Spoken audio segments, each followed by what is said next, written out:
My name is Olivia Morgan, and at 27, I never expected to be fighting my own family for my grandparents' legacy. When I graduated law school, my first act was moving my grandparents' $3 million estate into a trust. Last week, my parents and sister showed up grinning. We had the house signed into Dad's name. You are out by Friday. I just smiled and replied, "You really think I would let that happen?" Their faces when they returned with movers and saw who was waiting on the porch, priceless. Before I dive into this story, let me know where you are watching from in the comments.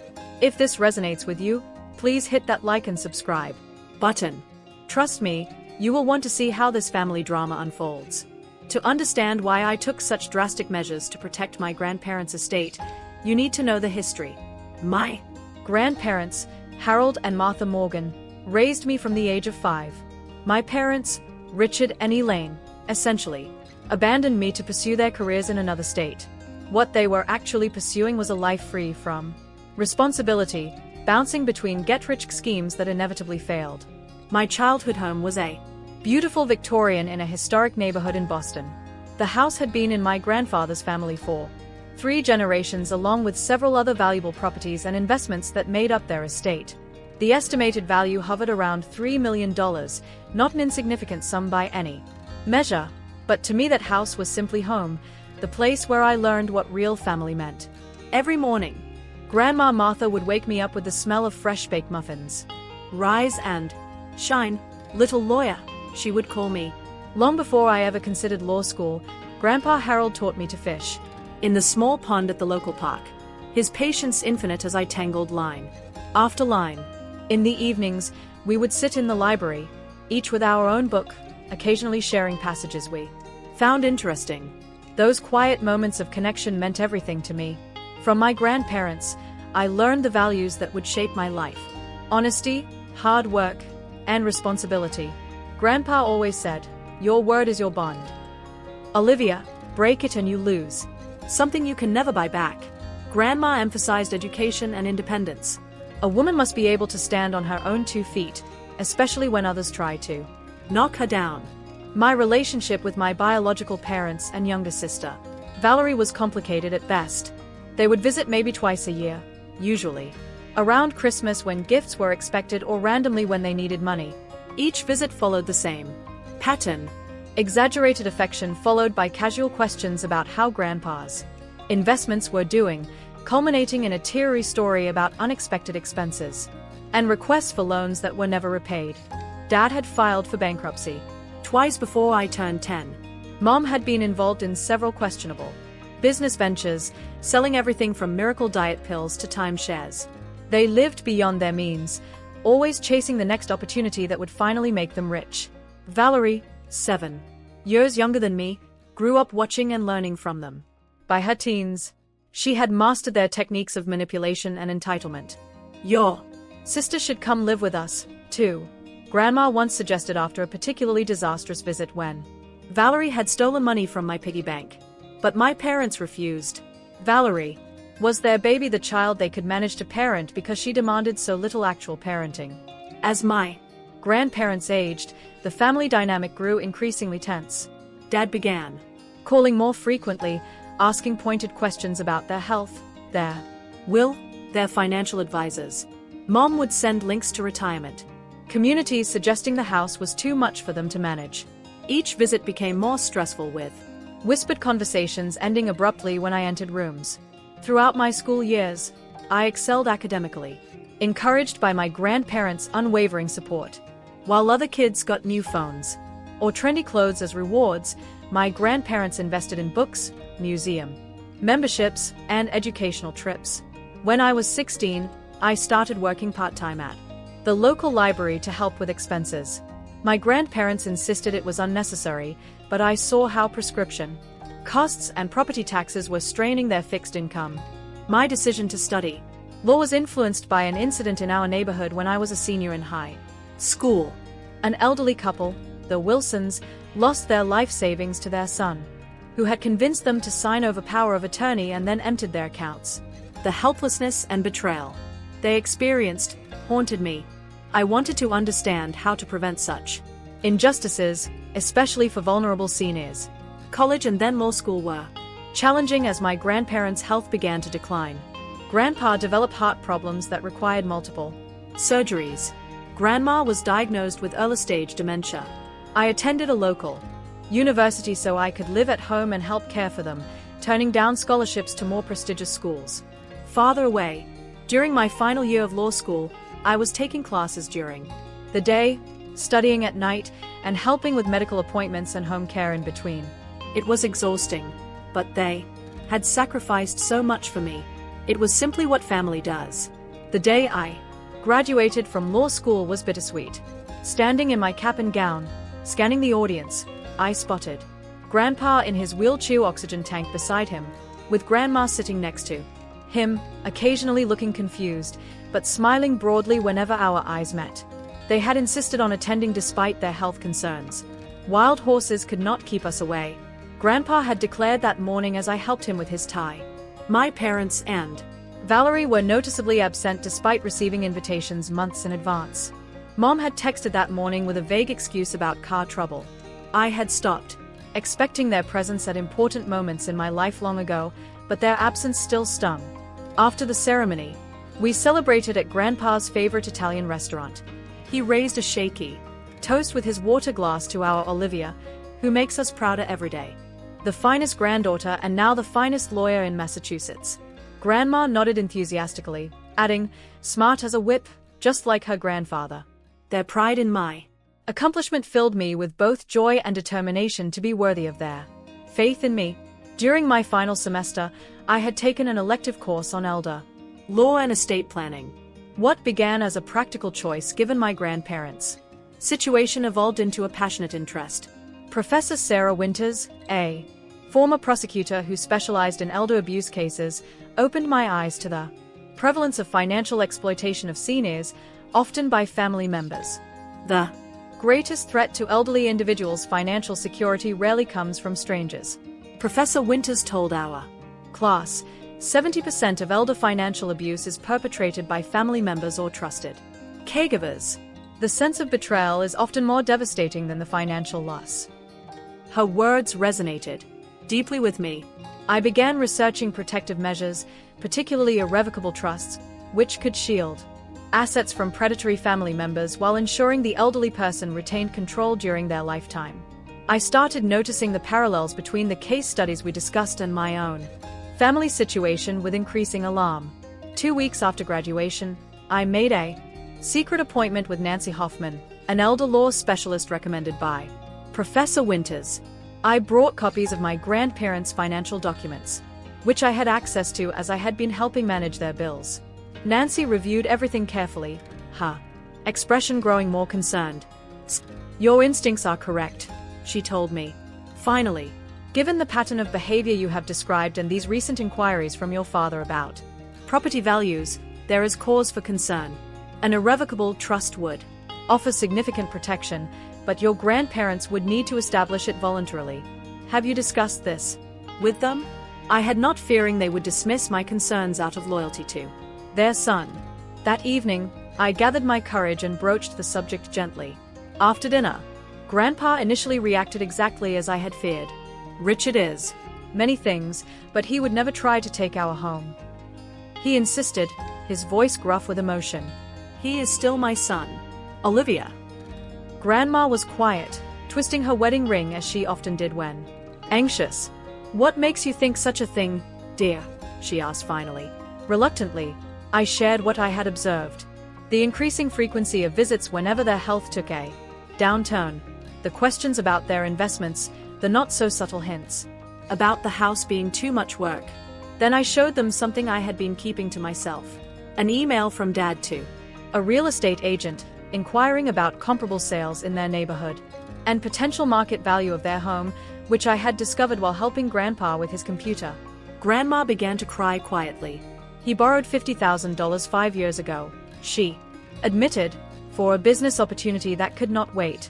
He promised to pay it back with interest, but when your grandfather asked about it last Christmas, he became angry, said, we were wealthy enough not to miss it, that we owed him for taking you in instead of him. Grandpa's face had grown increasingly pale. "Show me that trust information again," he said finally, his voice heavy with resignation.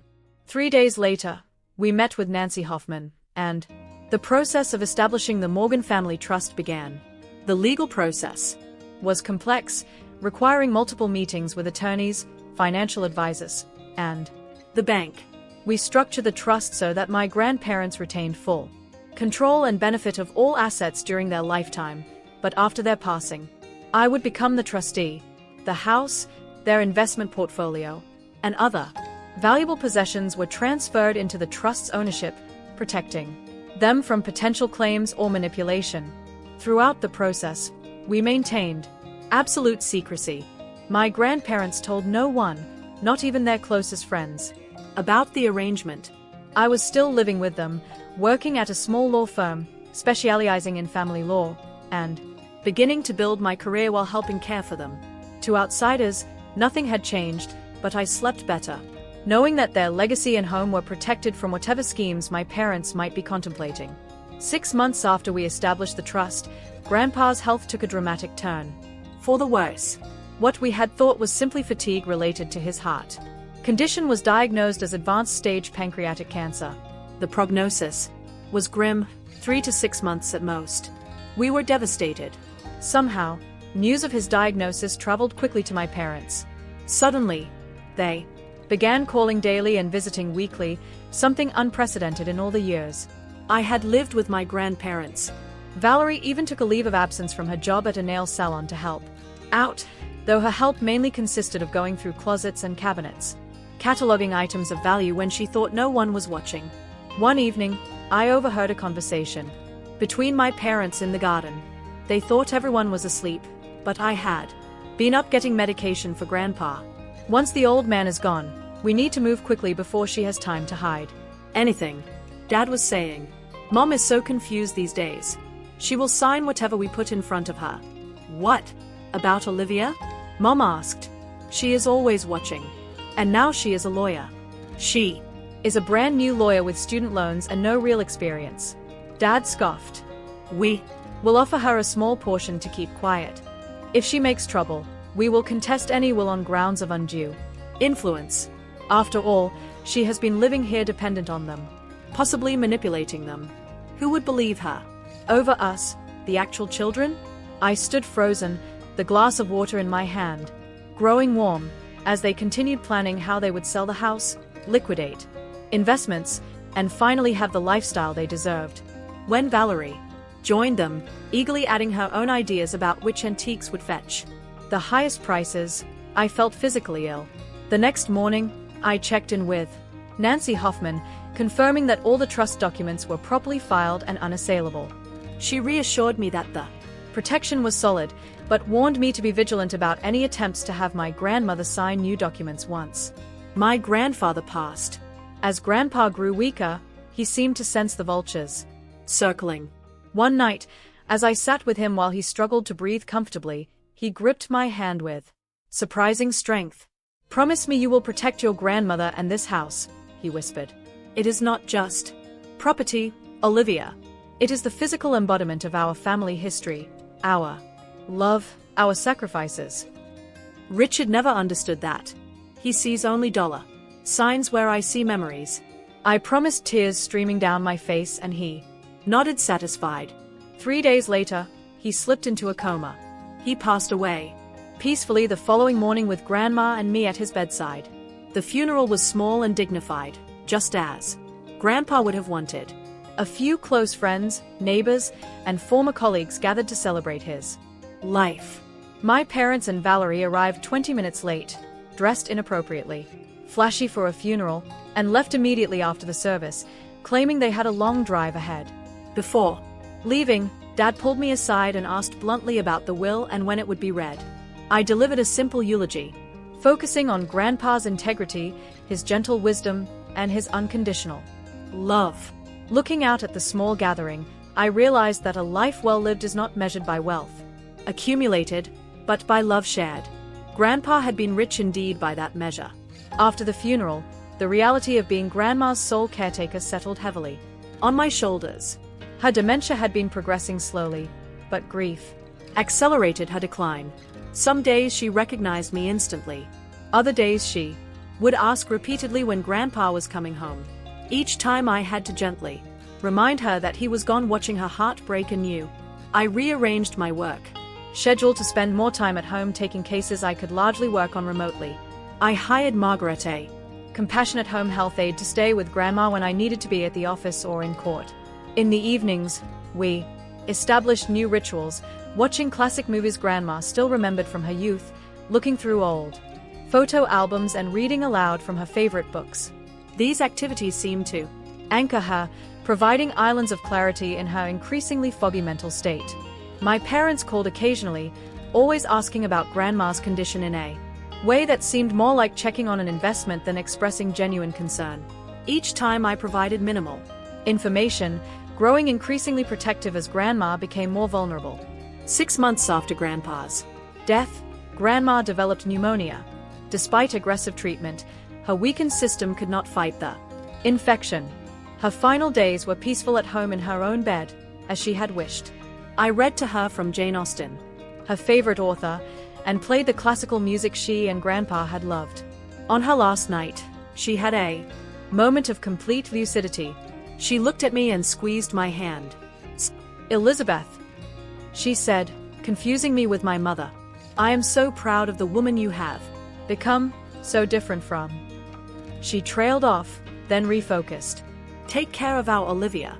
Before I could correct her confusion, she had drifted back to sleep.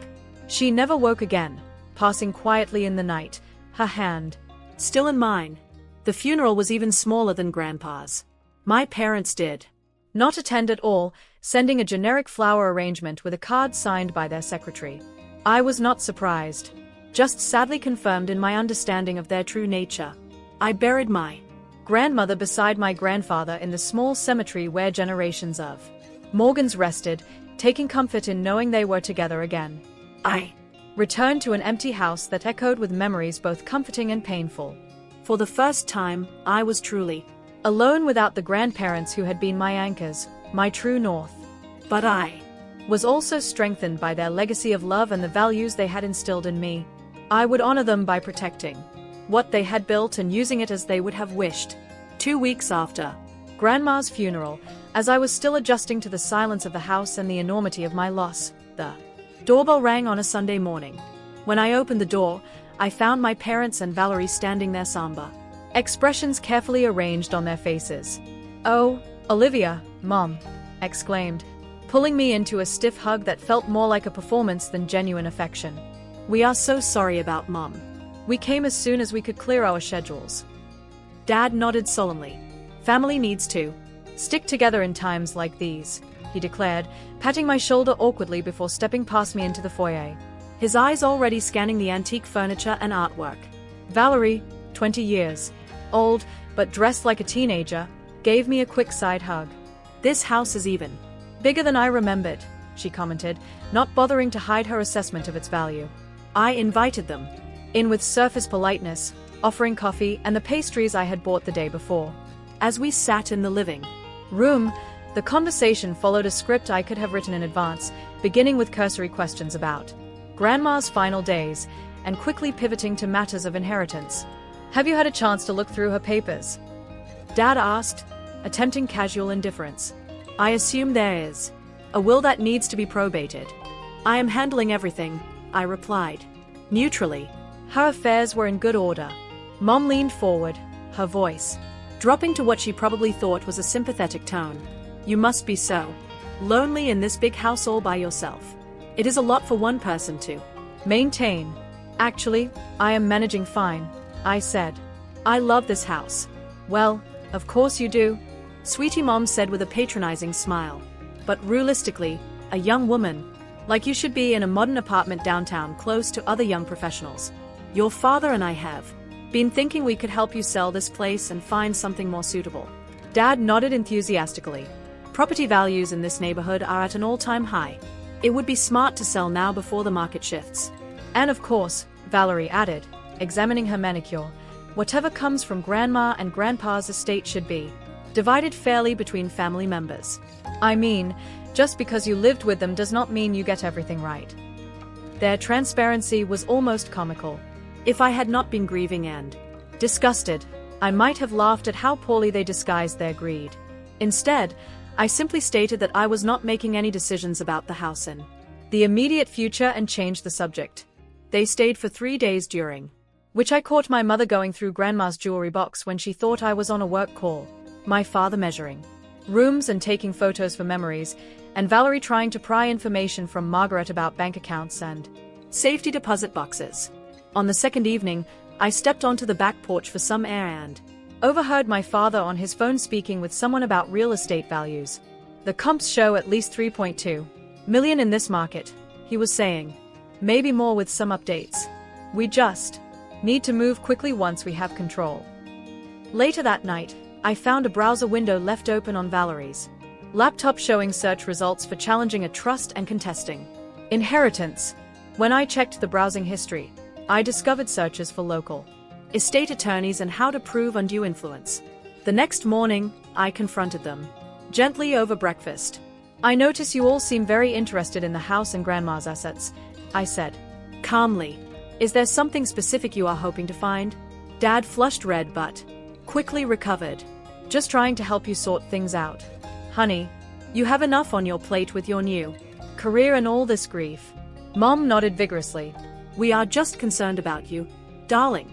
Such responsibility for someone so young. And we want to make sure everything is fair, Valerie added pointedly. Grandma and Grandpa might have been confused in their later years. I simply nodded and said I appreciated their concern, but had everything under control.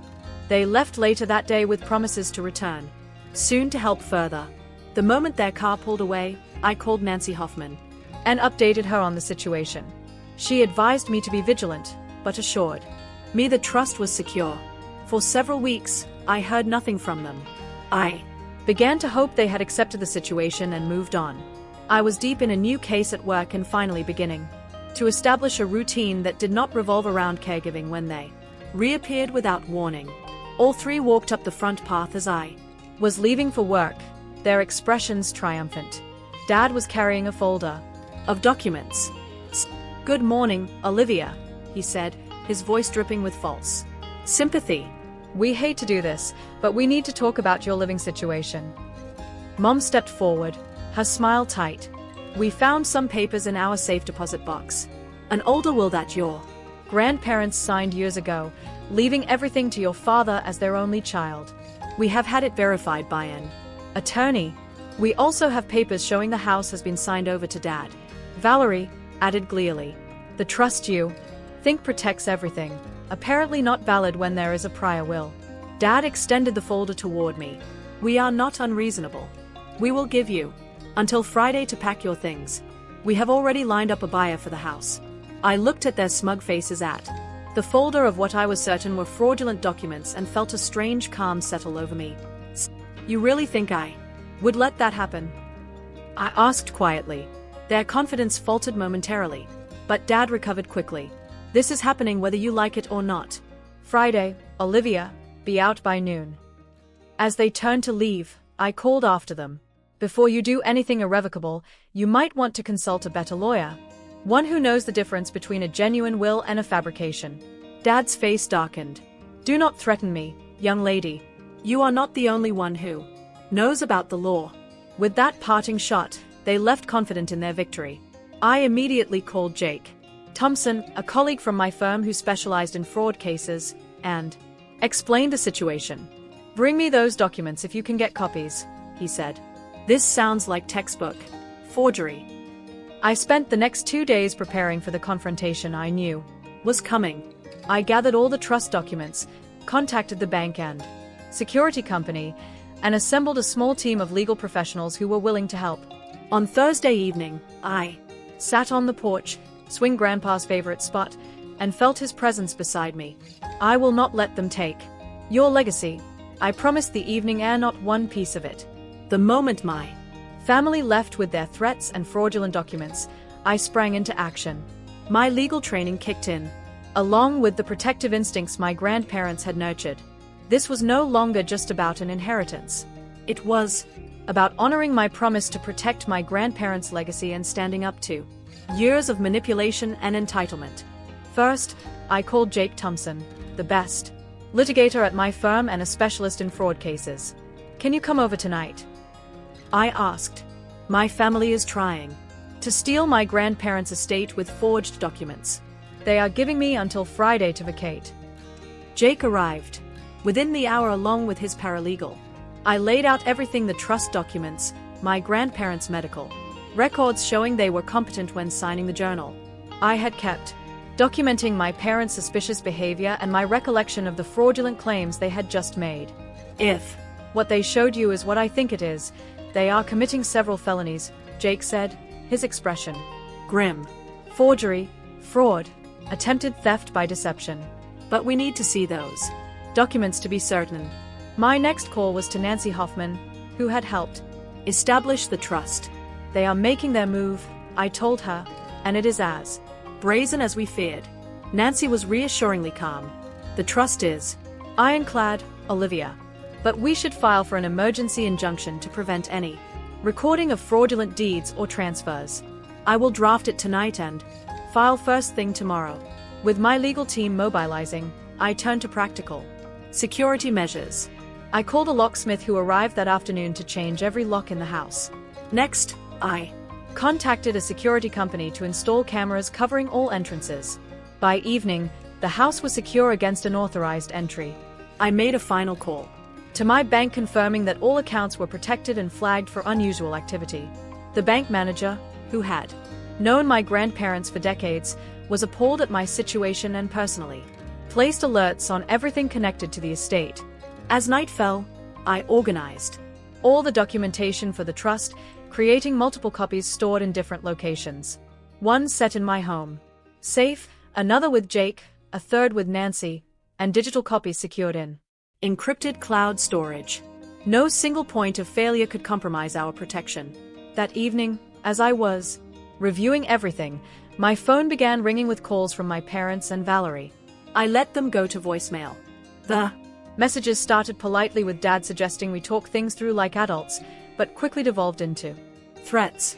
You have no idea who you are messing with, the final voicemail from my father growled. I am your father, and you will respect me. That house and money are rightfully mine, and I will have them one way or another. The next morning, I met with a larger legal team assembled by Jake and Nancy. Sofia Rodriguez, a specialist in estate litigation, reviewed our documents and strategy. Their claim about a prior will taking precedence over the trust is completely without merit, she confirmed. Once assets are transferred into an irrevocable trust, they are no longer part of the estate to be distributed by will. Any competent lawyer would know this, which suggests they either have a very bad attorney or more likely no legitimate attorney at all. We developed a multi-pronged approach. First, the injunction preventing any property transfers. Second, a cease and desist letter regarding their fraudulent claims. And third, preparation for a potential lawsuit for harassment and attempted fraud if they persisted. What about the documents they claim to have? I asked. The supposed earlier will and property transfer. If they attempt to file those anywhere, we will immediately challenge them. As fraudulent Sophia explained, we have substantial evidence of your grandparents' intentions through the properly executed trust. Plus, we have their medical records showing they were mentally competent, the ongoing journal you kept, and witnesses like Margaret, who can testify to their clear wishes. While the legal team worked, I began gathering evidence about my parents' history of financial misconduct. Through careful research and some contacts from law school, I documented my father's two bankruptcies, a tax lien, and a small claims judgment against my mother for a failed business venture where she had taken investments but never delivered products. By Thursday afternoon, my family's desperation was showing. Valerie posted a rambling message on social media, claiming I had manipulated our sick grandparents and stolen the family legacy. She tagged extended family members and old neighbors trying to rally public opinion against me. My parents took a more direct approach, showing up at my law firm, unannounced, demanding to speak with me. When the receptionist explained I was in court, they refused to leave, causing such a disturbance that security had to escort them out. My colleagues were shocked but supportive. The incident only strengthened their resolve to help me. Later that day, I learned from a concerned neighbor that my father had been going door to door on my street, telling people I was mentally unstable and trying to gather community support for their takeover of the property. Fortunately, most neighbors had known my grandparents and me for years and were suspicious of these sudden concerned relatives they had rarely seen. As Friday approached, I prepared for all contingencies. Jake would be at the house with me along with Nancy and a notary public to witness any interactions. Margaret would also be present, ready to testify about my grandparents' mental state and stated wishes if needed. I contacted the local police explaining the situation and asking them to be ready to respond if my family attempted forced entry or created a disturbance.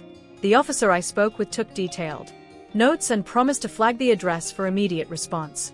Finally, I set up legal recording devices in the main rooms of the house, ensuring any confrontation would be documented. Massachusetts is a two-party consent state for recordings, but I placed visible signs notifying all entrants that audio and video recording was in progress, satisfying the notification requirement. Thursday night, I barely slept running through scenarios in my mind, but underneath the anxiety was a bedrock of certainty. I was doing exactly what my grandparents would have wanted, protecting the home they had lovingly maintained for generations against those who saw it only as a payday. Whatever happened tomorrow, I would face it with the strength and integrity they had taught me. Friday morning dawned clear and bright, a beautiful spring day that belied the storm brewing in my family affairs.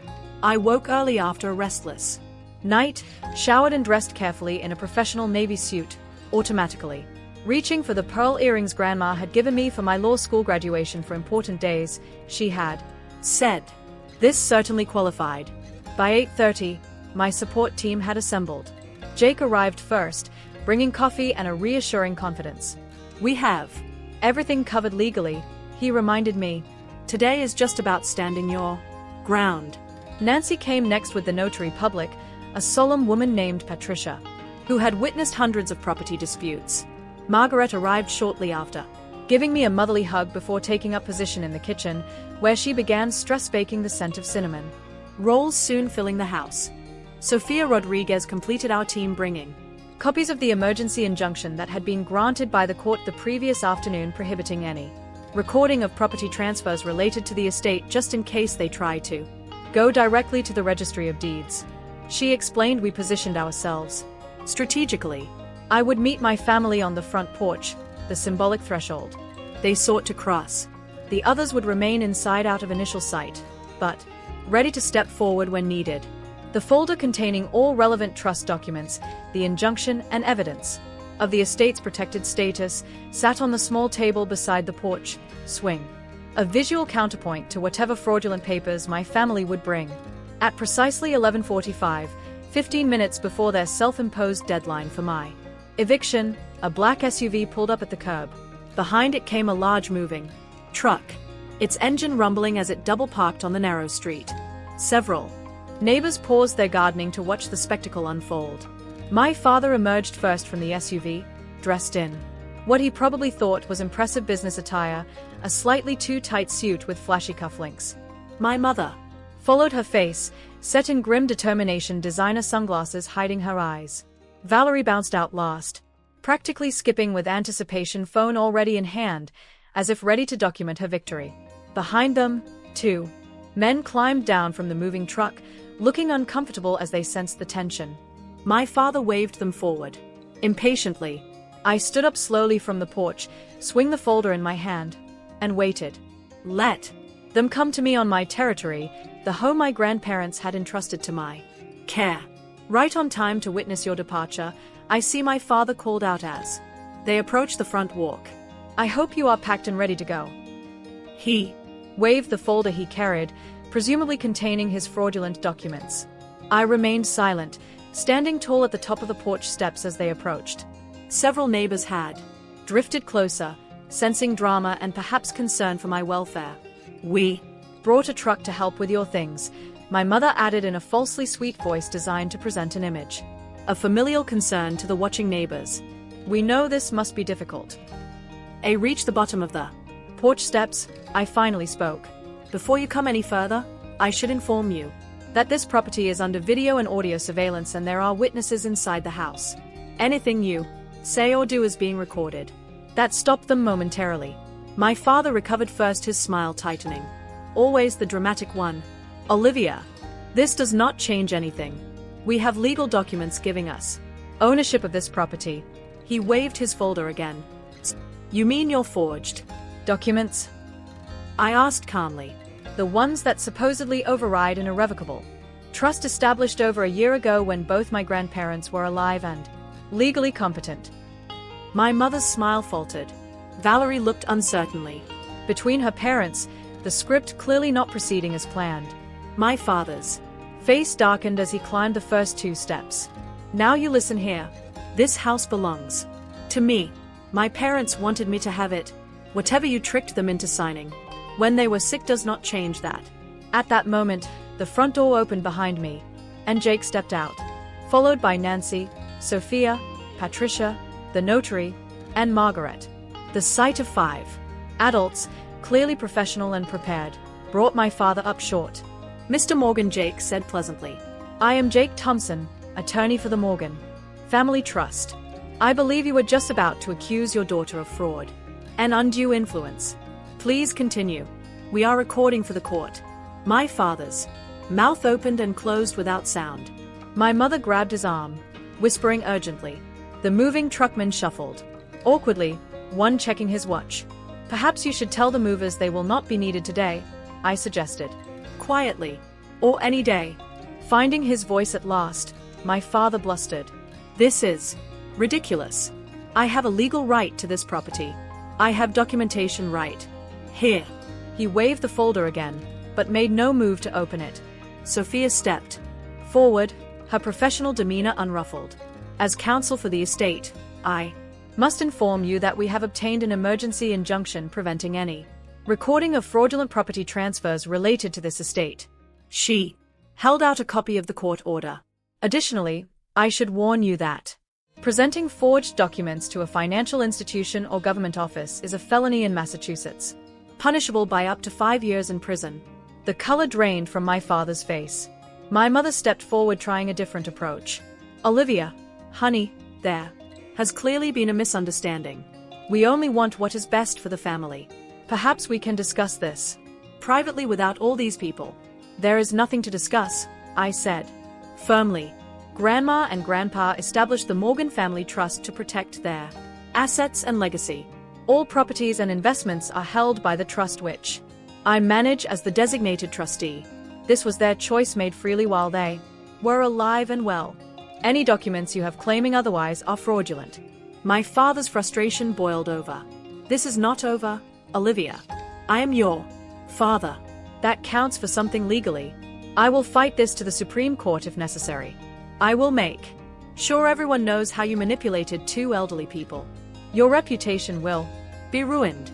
Jake stepped forward again. Mr. Morgan, are you threatening to file frivolous lawsuits and engage in defamation because that would constitute harassment and possibly extortion? Should I add that to the record? The moving truck driver approached cautiously. Sir, we are on the clock here. Are we moving anything or not? My father ignored him, his face contorted with rage. You ungrateful little, after everything we have done for you. I could not help the short, incredulous laugh that escaped me. Everything you have done for me. You abandoned me when I was 5 years old. Grandma and Grandpa raised me, loved me, taught me everything important about life and family. You showed up only when you needed money or thought there was something to gain. The naked truth hung in the air between us. Even Valerie looked uncomfortable now. Her phone lowered, no longer recording the humiliating scene. I have something else you should hear, I said, pulling out my phone. I played the recording I had made of their conversation in the garden during Grandpa's final days. Their voices clear as they plotted to take advantage of Grandma's confusion and cut me out entirely. My mother gasped. My father's face turned an alarming shade of purple. That is illegal, he sputtered. You cannot record people without their knowledge.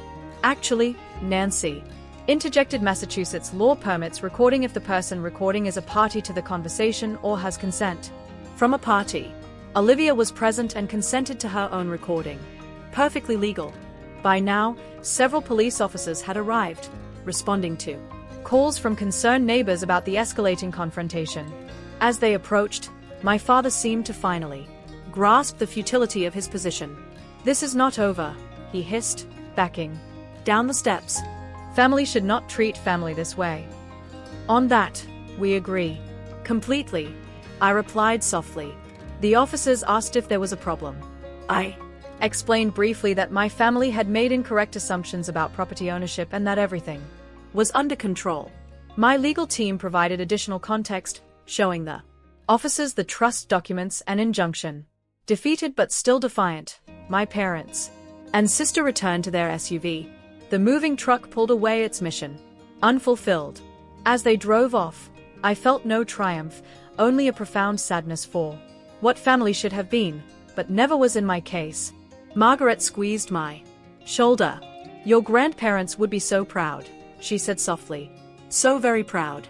Standing on the porch my grandfather had built, surrounded by people who had shown more care and loyalty than my blood relatives ever had, I knew she was right. This had never been about money or property. It had been about honoring the true meaning of family and the promises we make to those we love. In the aftermath of that confrontation on the porch, many practical matters required attention. Jake filed the necessary paperwork to create a permanent record of the trust's validity and my position as trustee. Nancy helped me secure additional legal protections against future challenges. The local police, now familiar with the situation, added extra patrols past the house for several weeks. Most surprisingly, the district attorney's office contacted me about pressing charges for attempted fraud and forgery. After much soul-searching, I declined to pursue criminal charges against my own family despite their actions. Not out of any residual affection, but because I knew my grandparents would have wanted me to take the high road. The DA respected my decision, but kept the case file open just in case. For several months, I lived with a persistent anxiety, jumping at unexpected sounds and constantly checking security camera feeds. My parents made a few more attempts at contact, alternating between threats of endless litigation and plaintive appeals to family loyalty. Eventually, when it became clear that the trust was indeed ironclad, and that I had significant evidence of their fraudulent intentions, the communications stopped entirely. Living alone in the house that had once been filled with my grandparents' warmth and wisdom was both a comfort and a source of pain. Every room held memories. Grandpa reading in his favorite chair by the fireplace. Grandma humming in the kitchen as she prepared Sunday dinner. The two of them dancing slowly to old records in the living room when they thought I was studying. Upstairs, the silence was sometimes overwhelming. I found myself talking aloud to them, asking for guidance or simply sharing my day as I had when they were alive.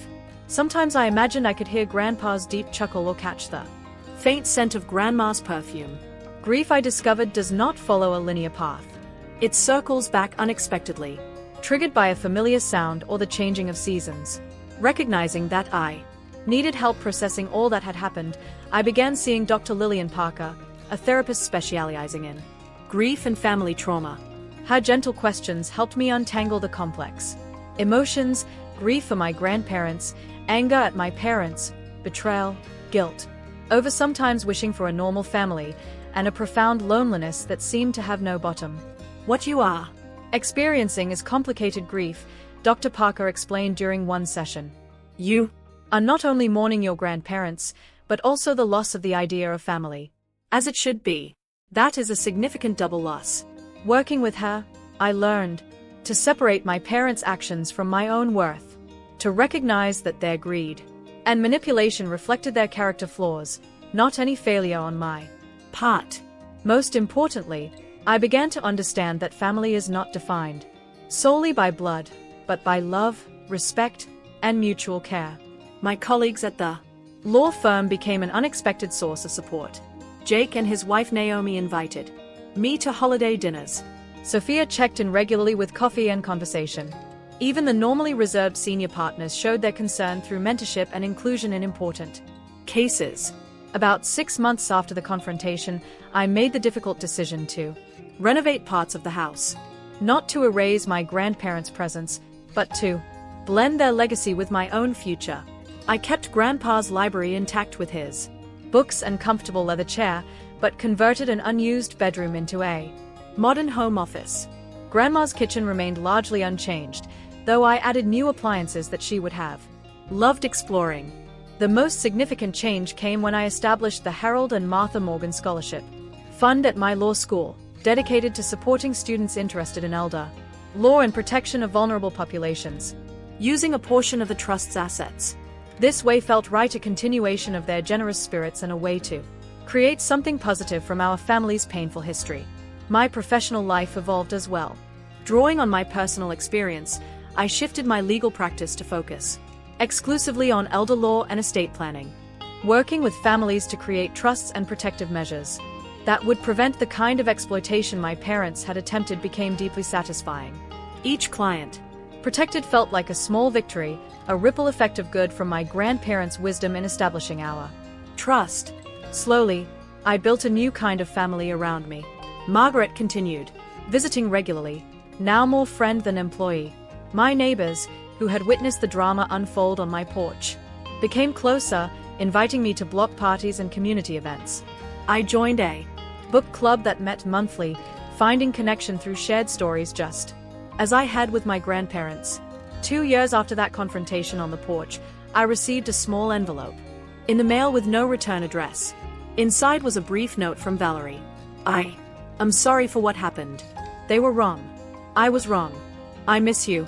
No request for money, no mention of the house or estate, just a simple acknowledgement and what seemed like genuine regret. After much consideration, I responded with an equally brief note. Thank you for saying that. It matters. I did not invite further contact, but left the door slightly ajar. Whether anything would come of it remained to be seen, but the exchange felt like a small step toward healing, if not reconciliation. As for my parents, I have had no contact since that day. Sometimes I see their names in my email spam folder or notice a missed call from an unknown number that might be theirs. I have made peace with the likelihood that we will never have a healthy relationship. That acceptance, painful though it was to reach, has been liberating. The most profound lesson from this journey has been understanding that family is not an automatic guarantee of love or loyalty. True family, whether related by blood or bound by choice, must be built on respect, honesty, and genuine care. My grandparents showed me what real family means, and in their absence, I have found new ways to honor that legacy by creating my own chosen family of friends and mentors. I still sit on the porch swing some evenings, especially in spring, when the garden grandma loved bursts into bloom. The house no longer feels empty, but filled with both memories and new possibilities. The trust my grandparents established protected more than just property. It preserved a foundation from which I could rebuild and grow after loss. For anyone facing similar challenges with family and inheritance, my advice is simple. Document everything. Trust your instincts and remember that protecting yourself against exploitation honors those who truly loved you. Standing firm against those who would take advantage of the vulnerable is not selfish. It is an act of courage and integrity. Have you ever had to protect yourself or someone you love from family members who showed their true colors when money was involved? Share your experience in the comments below. Sometimes knowing we are not alone in these difficult situations can be incredibly healing. And if this story resonated with you, please like, subscribe, and share it with someone who might need to hear that standing up for what is right, even against family, is sometimes the most loving choice we can make. Thank you for listening to my story, and may you find the strength to protect what matters most in your own life.